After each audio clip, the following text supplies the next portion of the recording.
بسم اللہ الرحمن الرحیم والصلاة والسلام علی سید المرسلین والعاقبۃ للمتقین اما بعد۔ ایک بہت بڑی ہستی امام بخاری، یہ کون تھے؟ امام بخاری اپنے پیش رو ائمہ کی آرزو تھے، اساتذہ کا فخر تھے اور معاصرین کے لیے سراپا رشک تھے۔ امام بخاری کے زمانے میں بھی بڑے بڑے محدثین کے نام آتے ہیں، جن میں امام احمد بن حنبل، امام یحییٰ بن معین، امام علی بن مدینی، ان تمام محدثین کا فن حدیث میں چرچا تھا۔ لیکن جب آسمان علم حدیث پر امام بخاری کا سورج طلوع ہوا تو تمام محدثین ستاروں کی طرح چھپتے چلے گئے۔ صحیح مجرد میں سب سے پہلے انہوں نے مجموعہ حدیث پیش کیا اور پھر کتب صحاح کی تصنیف کا سلسلہ شروع ہو گیا۔ میں آپ کو بتاتا چلوں کہ ناصر الحدیث النبویہ و ناشر المواریث المحمدیہ امیر المؤمنین فی الحدیث امام ابو عبداللہ محمد بن اسماعیل بخاری الجافی، یہ 13 شوال 194 ہجری میں ماوراء النہر کے مشہور شہر بخارا میں پیدا ہوئے۔ امام بخاری کے والد اسماعیل بن ابراہیم ایک عظیم محدث اور ایک صالح بزرگ تھے، اور امام ابن حبان نے ان کو طبقہ رابعہ کے ثقہ راویوں میں شمار کیا ہے۔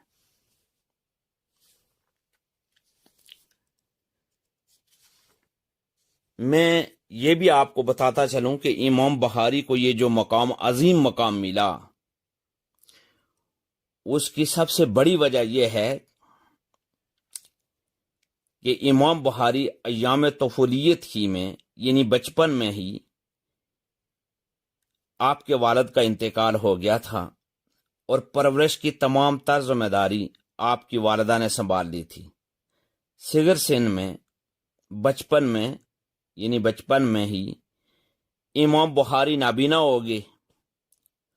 اس دور کے مشہور اطباء اور معالجین سے رجوع کیا گیا، مگر کسی کی پیش نہ جا سکی۔ آپ کی والدہ ماجدہ بڑی عابدہ اور زاہدہ تھیں۔ انہوں نے رو رو کر اللہ تعالیٰ کی بارگاہ میں دعا کی، فریاد کی۔ اس میں کوئی شک نہیں ہے کہ اللہ تبارک و تعالیٰ سمیع بھی ہے، بصیر بھی ہے، اور سب سے بڑھ کر یہ کہ وہ ارحم الراحمین بھی ہے۔ سچے دل سے جس نے بھی اس کی بارگاہ میں حاضری پیش کی، دعا کی، فریاد کی، وہ اس فریاد کو فوراً سنتا ہے۔ یہی وجہ ہے کہ محمد بن اسماعیل کی والدہ محترمہ یعنی امام بخاری کی والدہ ماجدہ نے اپنے لخت جگر کے لیے دامن پھیلا کر بصارت کی دعا مانگی۔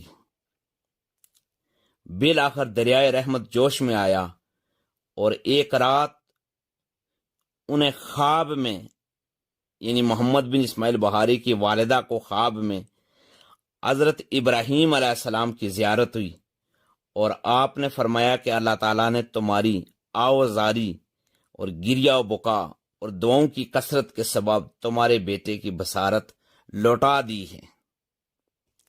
صبح جب امام بخاری بستر سے اٹھے تو ان کی آنکھیں روشن تھیں۔ شیخ عبدالحق محدث دہلوی اشیاۃ اللمعات میں جلد نمبر 1 صفحہ نمبر 9 میں یہ لکھتے ہیں کہ جب